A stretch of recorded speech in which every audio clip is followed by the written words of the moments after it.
start and I introduce myself. Just please take note that we are recording this session. So if you didn't wish to be there, please turn off your camera. But if you're okay with it, no problem there.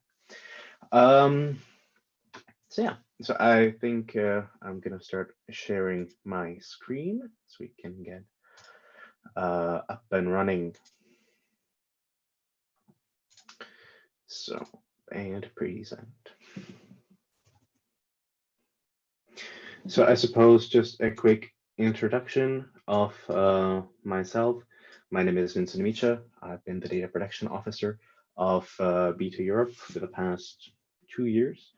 Uh, and yeah, within that capacity, we have struggled quite a bit with GDPR, almost coming basically from the moment it went into law and became applicable to us. So what this presentation aims to do is basically give you a general overview of what GDPR is and what personal data protection is, specifically within the context of nonprofit NGOs and what do you have to do. So before we do that, I would like to just say a quick disclaimer. If I can get my presentation up and running. Oh, sorry. Yes, here we go. Yeah, quick disclaimer, I don't qualify as legal counsel, I'm not a lawyer yet, so please bear that in mind. It is not an exhaustive exploration of GDPR. It is meant to give you an overview of the topic and practical information to raise awareness. Please also take into consideration that some of the information might change or be expanded upon depending where you're located and where your association is located, as member states have power to expand on some of these points. And of course, if you're outside the EU, there might be entire different legal regimes applicable to you. So, moving forward. Firstly, a little overview of what are we going to be discussing. It is broadly set into 4 parts, this presentation. Firstly, there's going to be a list of definitions that we kind of have to get off the table before we can start discussing the issue. Then we're going to have general principles of data protection. Thirdly, we're going to have practicing data protection and what does that mean for you in practice. And then we can top it off with a nice Q&A session where we can address some of your questions. So let's get into it. First, yes, definitions. What is personal data and who are data subjects? So this issue is very important because it touches all of us. Of course, in our capacity of natural persons, where we are data subjects of many other organizations and societies that we take part in, but of course, us as representing different NGOs and different associations, where we act as data controllers and have to take care of personal data of various people. So it is very important because not only it is a legal obligation, but it also helps us respect our member data and our participants' data. So what is personal data? That is information that relates or which can be used to identify a natural person.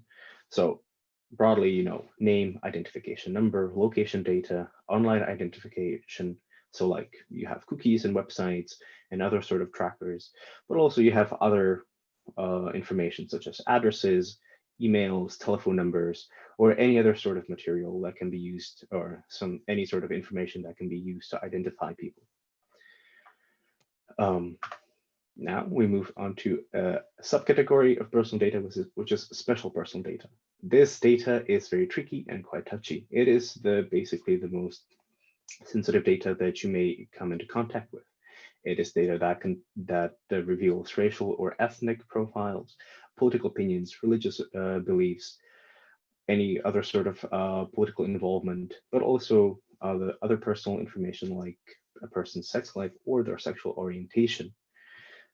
Therefore, and special precautions are always made when dealing with this sort of data. We'll touch on that a little bit later. So, data processing. This is basically the heart of what you do with data. in any not uncertain terms, it is literally everything you do with data. It is the collection, recording, organization, structuring, storage, consultation, use, disclosure, restriction, erasure, destruction. Anything you might imagine doing with data is belongs under the heading of data processing. Is just the use of data. Again, that's the use of personal data that the data subjects, aka natural persons, your participants, your members have provided. Now, one of the methods by which you use this data is consent. We'll look over through other means of lawful processing, but just to make sure that we all understand what consent means.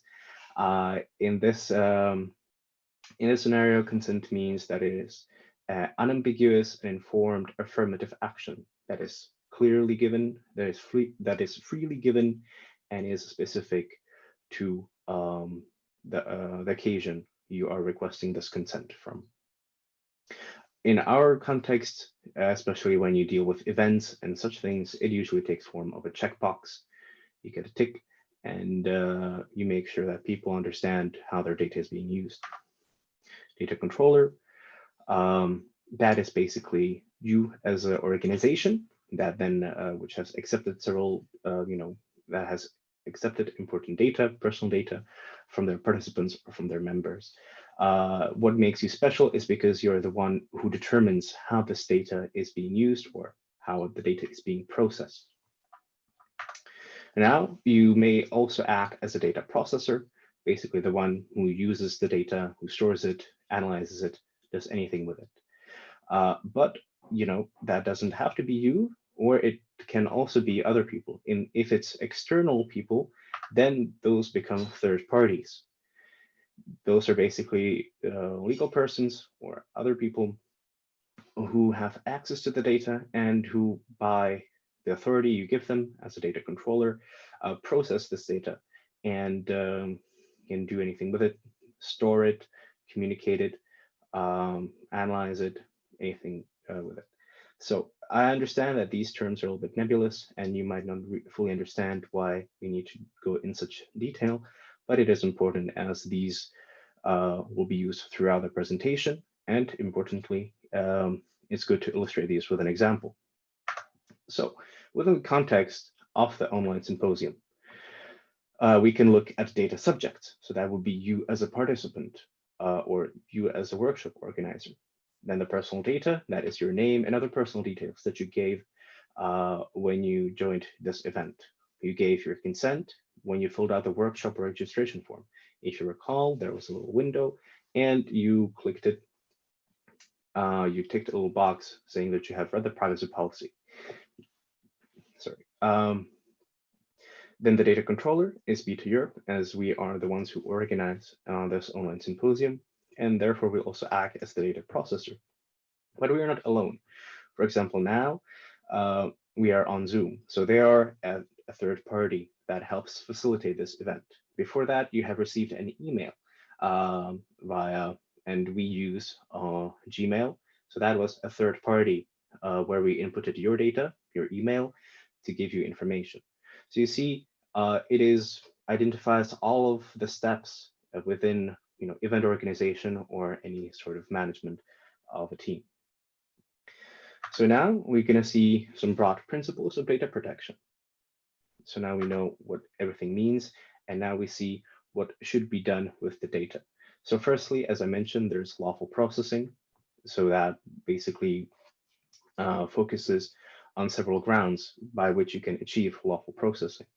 First of all is consent. So that kind of relates back to the privacy policy, making sure that you tick that box and that you obtain the data subject's consent to process the data in a way you want. You might have a contractual obligation, which is basically where you're providing a service, providing membership in an organization where you can do all sorts of stuff. If you're selling merchandise, for example, as part of your organization, or any other facility, that can fall under contractual obligation. Then we have legal obligations. These oftentimes fall into what you legally have to do with data. For example, if it is then if you have to declare how many members your organization has, or any other type of information which is dealt with authorities. This kind of overlaps with point 5 of public interest and official authority, where you might be compelled to disclose some of your data if it's in the course of criminal proceedings or any other necessary condition. We also have number 4, vital interest of the data subject. That kind of relates to when data subjects, your members or participants, request you to do something with their data. They want you to send them the data you have on them. They want you to erase their data or anything with it. Therefore, you're processing their data on behalf of them and of their vital interests. Lastly, point 6, legitimate interest. That is a little bit of a nebulous point when it comes to handling data, as that can kind of be a broad spectrum. It is important to note that in many cases, it does not trump, for example, legal obligations or vital interests of data subjects, so you cannot do anything that you're not supposed to do.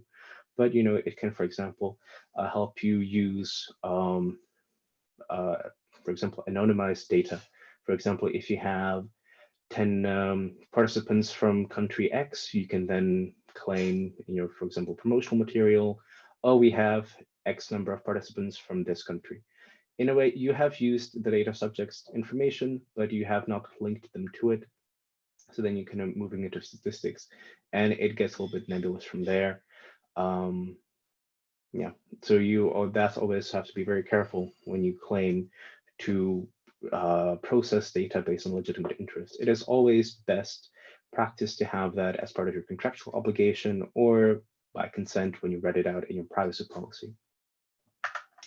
Now we have purpose limitation. Again, kind of goes back to that idea of when you collect data, that it is for a specific, explicit, and legitimate purposes. So when you request data, for example, when Beta Europe has requested your email now to send you a notification about the online symposium, we do not go and turn around and sell your email to a third party that you then receive junk mail. That would be a concrete violation of what we have agreed upon and what was in our privacy policy.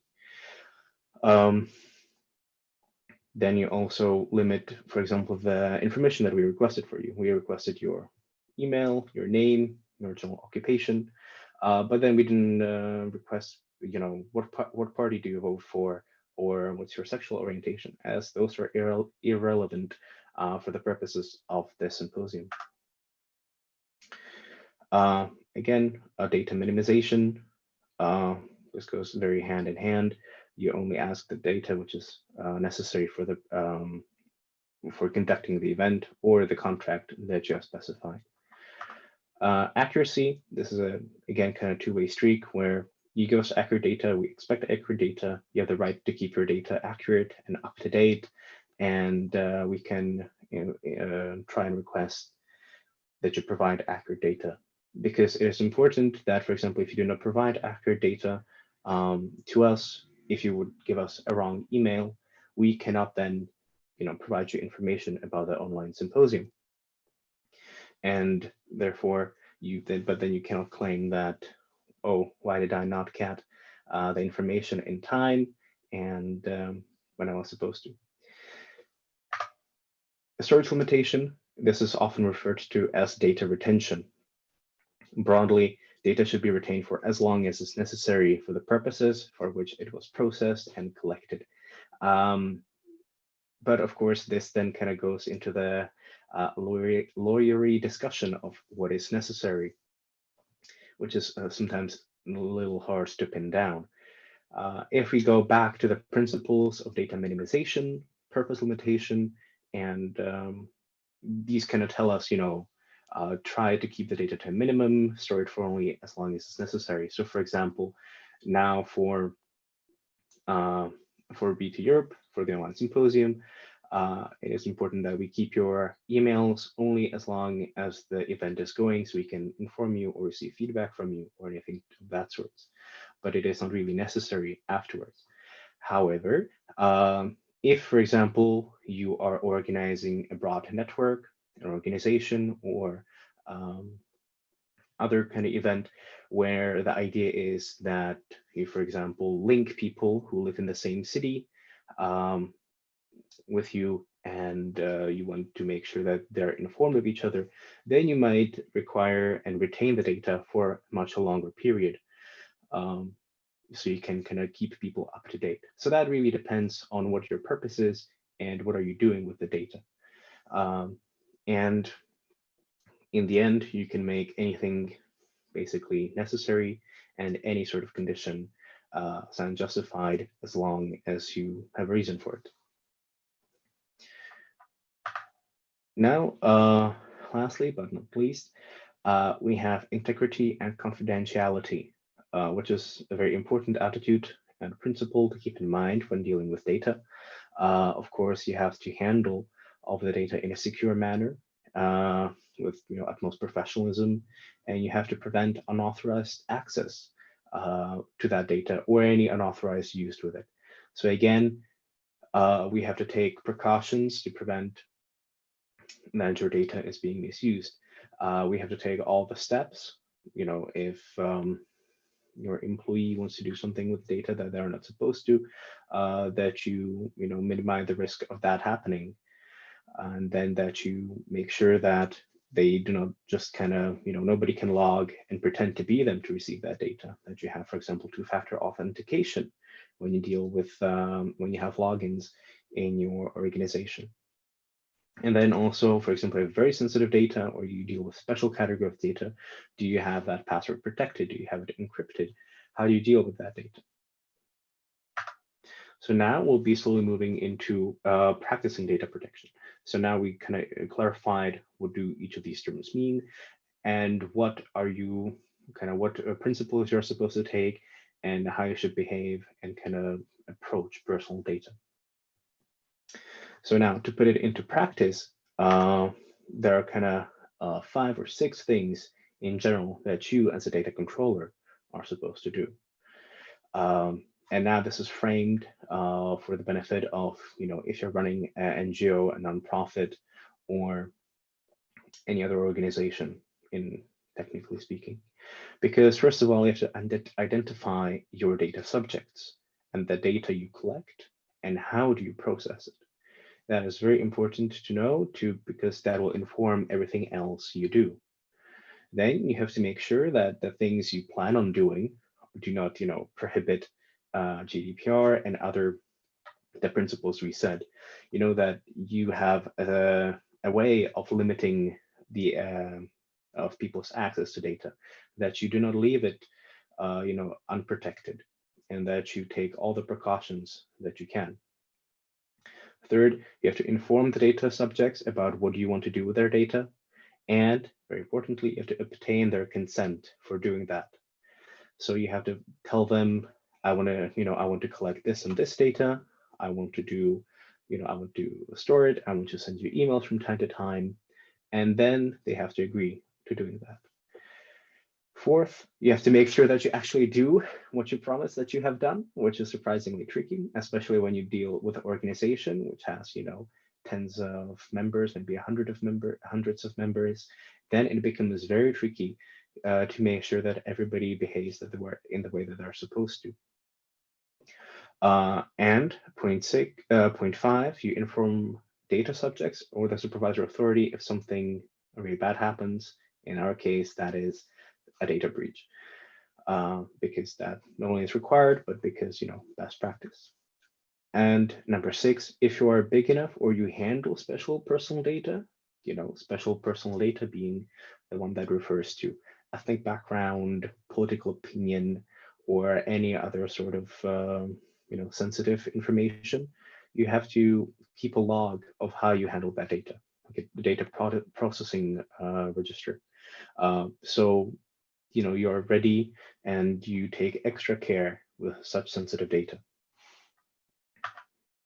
So Now we're moving to basically identifying data subjects and their data and how that is processed. Who are your data subjects? That is very important to realize for example, in the context of youth organizations such as Beta Europe. Our main data subjects break down into two types: members of our organization and then participants at our events. So that can be people who work with Beta or work for Beta Europe, and the PR team, the fundraising team, and then it is basically you, the participants at our events, the people who come to MEUs, who come to the online symposium or physical symposiums when they are again. These are the data subjects. Now you have to look into what data do you collect.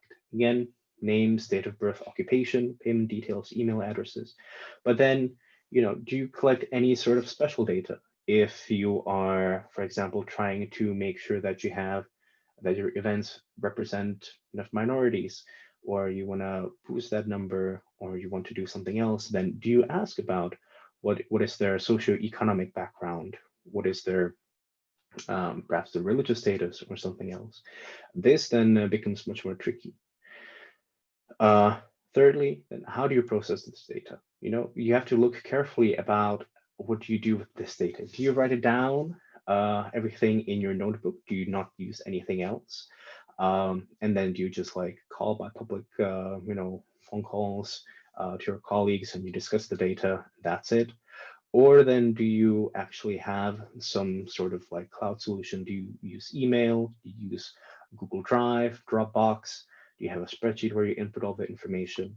Or for example, if you're recruiting people into your team, do you then just, when you're discussing with a colleague and you see a candidate, do you just send that CV of that candidate via Facebook message?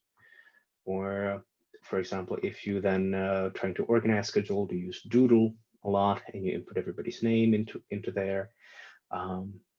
Or then, for example, if you're doing a recruitment event, also, how do you gather this information?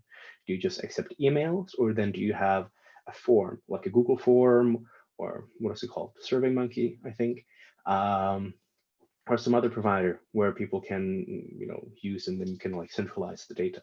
All of this will determine how much work you have to do and how secure you have to be about everything. This one now kind of moves us to do like what you actually have to do about your data process and how you manage the data you collect. So importantly, you only collect data that is absolutely necessary to perform the tasks you do. Because if you collect special data, that will just give you more things to do. If you collect unnecessary data, you have to justify that. It is much simpler if you only have the data that is necessary and you keep it in as few places as possible. Apologies. Because as was kind of illustrated in the process of how you process data and the steps of processing data, you most likely do not do it just you at home with pen and paper. You use third parties. So you use Google Sheets, you use Facebook, you use, I don't know, Slack or something like that. And this is all the third parties where you suddenly start sharing data. Because when you use third parties, you have to do due diligence. You have to read their privacy policies. You have to conclude data protection addendums, which is in essence agreements about how you share data. And then you have to verify, if they move data outside the EU, you have to verify that they do it in a good and proper way. A special note about this is because you might be kind of familiar when you sign up for your personal Gmail account or for a personal Zoom account. You just kind of bam, bam, bam, select privacy policy, and that's it. The problem is that now it is a different type of relationship you have between you and the third party, because it is now suddenly a business-to-business kind of relationship, and therefore you need more of these documents. And so when you go through, I will give an example of these documents later on. If you need So if you need to use a third party, you have to make sure that you do this due diligence. Therefore, do not use other third parties where you cannot verify this information, and you can limit that as much as possible. You limit the amount of people that have access to data, and you keep the data secure. Again, people need passwords to get into things. If you can, use encryption for sensitive data and such. So as I said, for example, we can look at Zoom as a nice example of what we had to do in preparation. Sorry. In preparation for this event, we had to update the privacy policy because we needed a new tool. We needed Zoom. Therefore, when we did that, as a data protection officer, had to look into the privacy policy and the terms of service of Zoom and read through it. In the first image, you can see in point 19, this is their general terms of service. Sometimes it's in the privacy policy, sometimes it isn't. It can be sneaky and hidden. There it says that, by agreeing to one agreement, you suddenly incorporate all other agreements found at this page.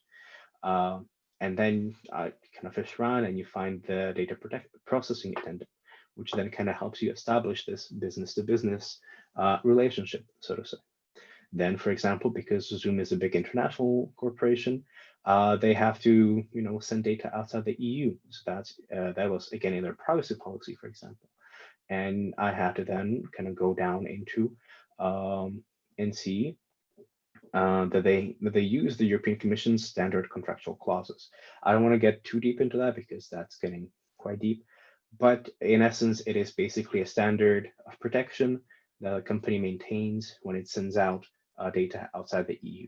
So you want to verify that, their third parties are held to a high standard.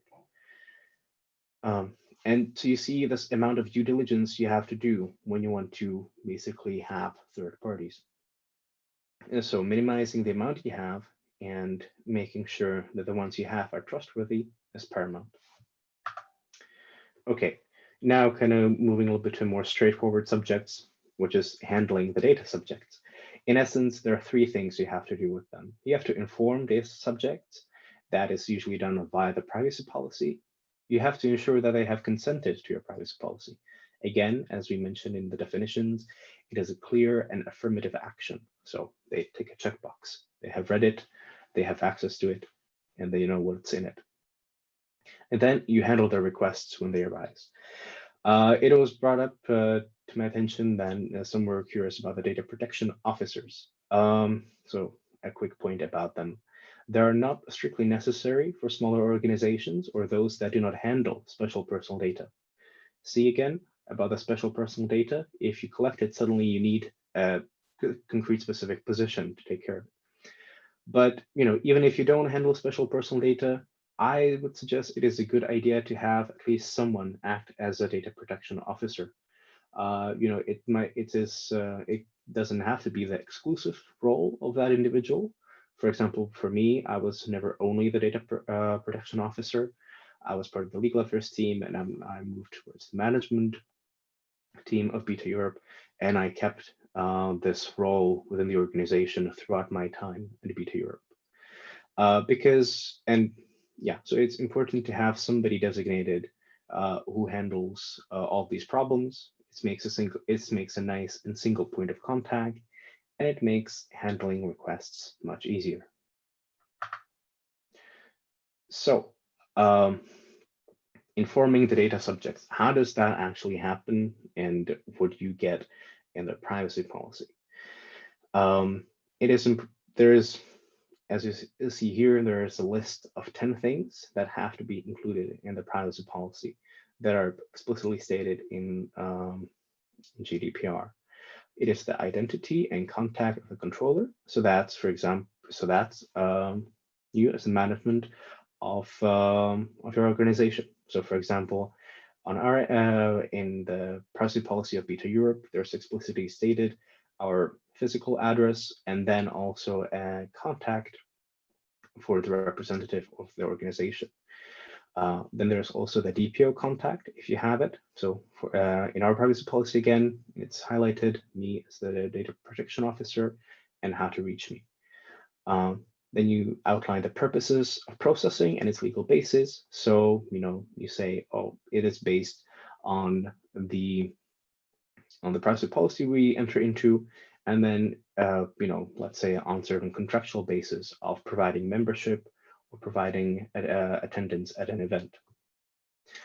Then we can have, if you rely on legitimate interest, you can explain it better, and you make sure that people understand what it means. If you have any other recipients of personal data, that being third parties, you list them. So for us, we handle that as an annex of our privacy policy, and we just list all of our third parties. As I mentioned, it's Zoom, it's Google, but then you have to have, for example, if you handle payments, you can have Stripe if you use the intermediary, or if you do newsletters, it might be a service that handles newsletters. Then we kind of move into if the data leaves the EU, what are the precautionary measures?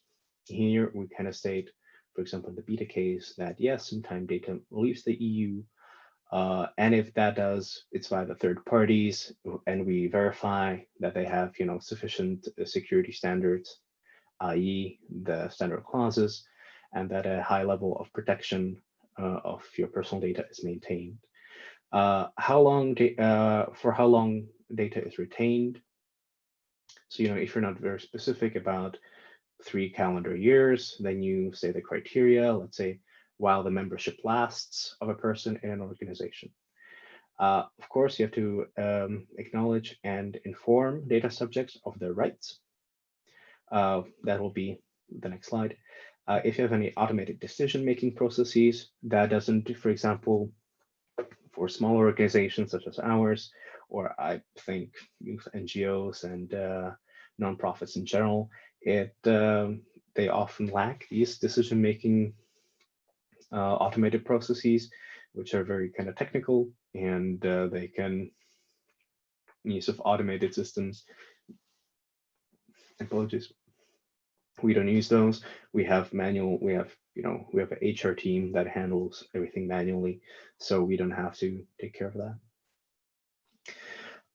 Lastly, there are consequences for the failure to provide personal data if based on contractual basis. Again, this is kind of goes back to what was mentioned about accuracy of data and the contractual basis. If you don't provide the information that is necessary to provide a service, you cannot expect the service to take place, or you then have to expect a deteriorated service because of that. As was kind of brought up, data subject rights. So that's the basic, that's the rights that you have to inform about in your privacy policy, but also you have the ones that you have to honor when a data subject asks you to do those. So, they have a right to withdraw consent, they have the right to lodge a complaint with a supervisory authority, and you should also indicate who that supervisory authority is in the country of your registration.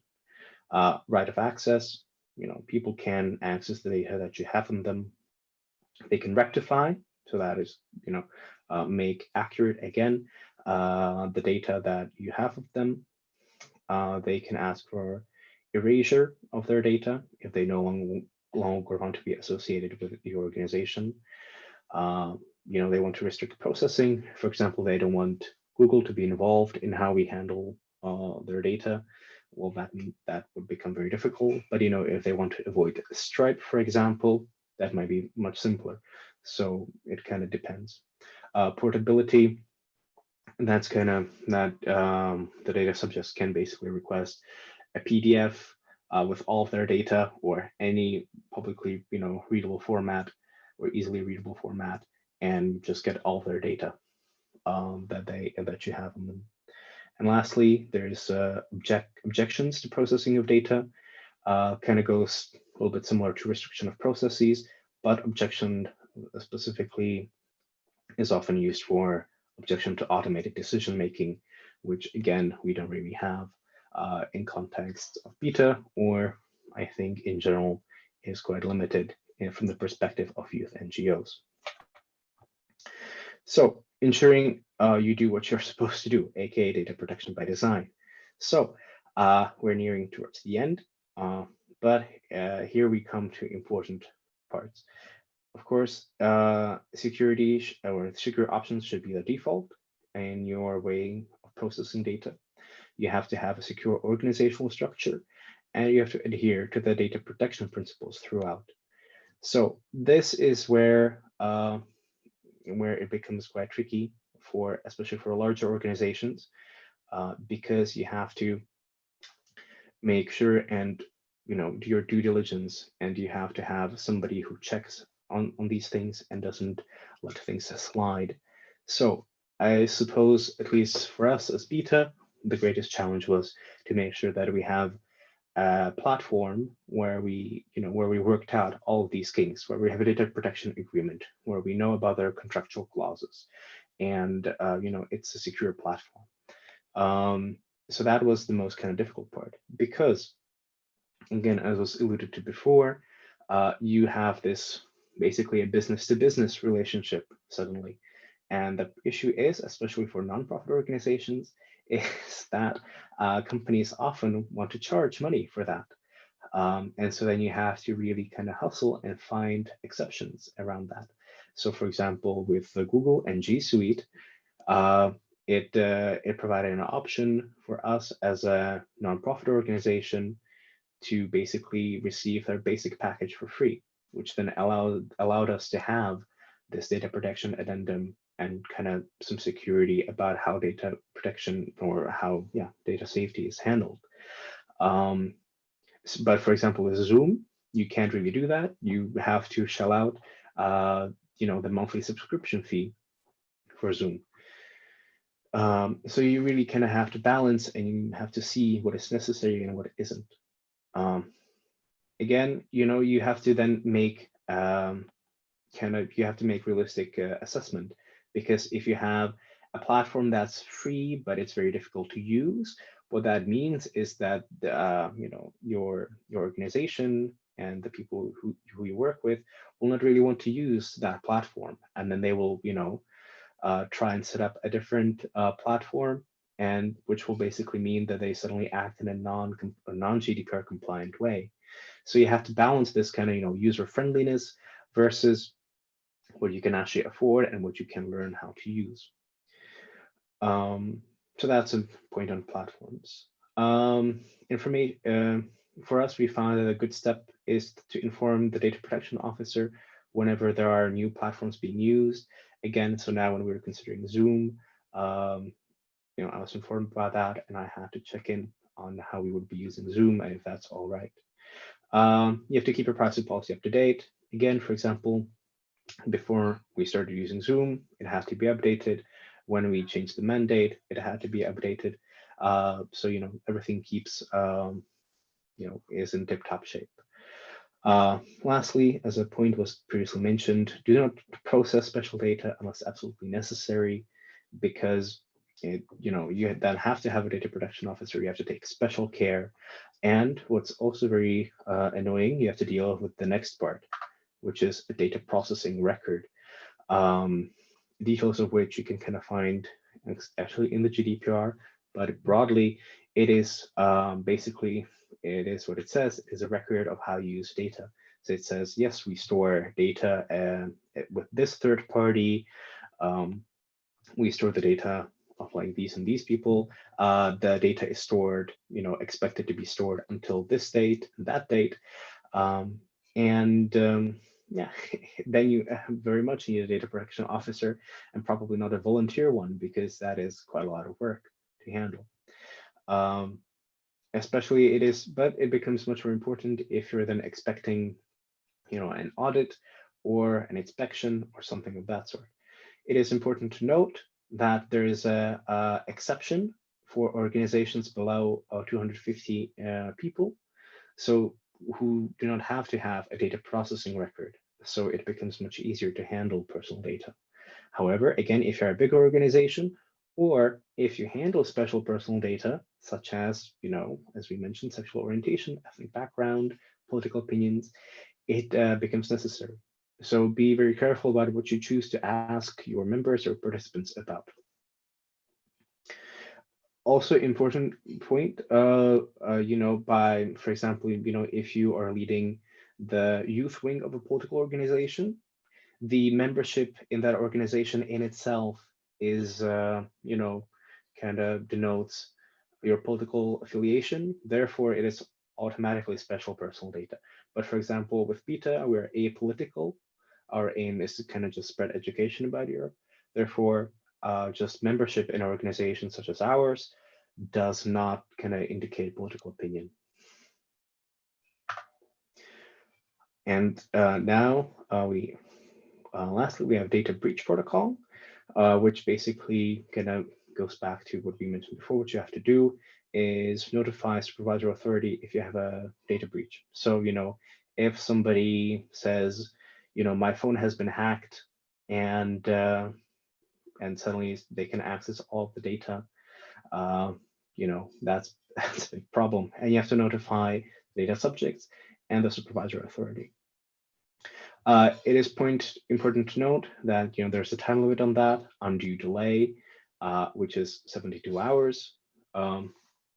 And also it is important to note that when you use encryption or you have anonymized data, that changes these requirements somewhat. But in that case, you have to really kind of verify what you have anonymized, what you don't, because if it's unreadable anonymized data that has been lost, technically it's not a problem. But technically, so it becomes a little bit unclear, and you really have to verify what who you have to inform and who you don't have to inform. General note, as was kind of asked by the supervisor authorities, and these are in every member state of the EU, and it is important to note that as a youth NGO, as a small nonprofit organization, you are quite unlikely to be audited by one. However, there's always the risk of somebody complaining to a supervisor authority if they find your practices unsatisfactory, or if you do not handle the request, or something else. So there always exists a chance of inspection or of an audit. And yeah, of course, there are quite high ceilings for what for the fines and penalties that can be given out, but they of course give that out within context of your organization, and there are a few steps before a fine that they can give out. They can give out a warning, they can give out an order, so there isn't immediate risk of a several tens of million euro fine, but it is better to be safe than sorry. Lastly, kind of a recap of what you need as an organization: a privacy policy that you have yourself, and then you have a data protection addendum with your third parties. If anything you kind of learn about data kind of protection organization, please remember that you need these two things. The privacy policy and then data protection addendum with as many third parties as you use. Because that will go a very long way to making sure that you have that you kind of conform to a certain GDPR standard. So now this brings us to the section of question and answers. I don't know if I should stop sharing my screen, perhaps, so I can see people, or I can keep it like this. But I think I have to stop sharing screen. I apologize because I can't see the chat. Okay, so if there are any sort of questions, if there are unclarities, please feel free to speak up, to ask any questions, and let me know. Kristen, I see you have a question. Oh, no? Okay. I just wanted to show my face.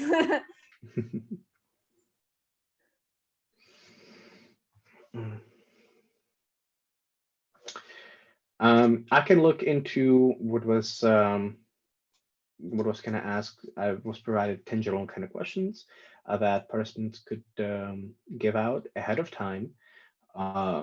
So I can look. I will be looking now. I'm looking over those now. Trying to see if any have not been handled. There's a point about audits, and I don't know if anybody here asked that explicitly, but in general, audits, especially for the GDPR side of things, do not happen as much. You can request, and of course, there are private companies that can do an audit of your GDPR compliance. Um, that is good, especially if you're a bigger company or a bigger organization. However, of course, these are expensive things to do, so they are not as common in the world of youth NGOs and and yeah, youth associations. If you mean audits by supervisory authority, um, yeah, those can happen, and some have been, you know, already in late 2018, 2019. The supervisory authorities have really kicked off and they started giving out fines and penalties. But it is it is still very uncommon, especially for a youth NGO or a nonprofit to be targeted.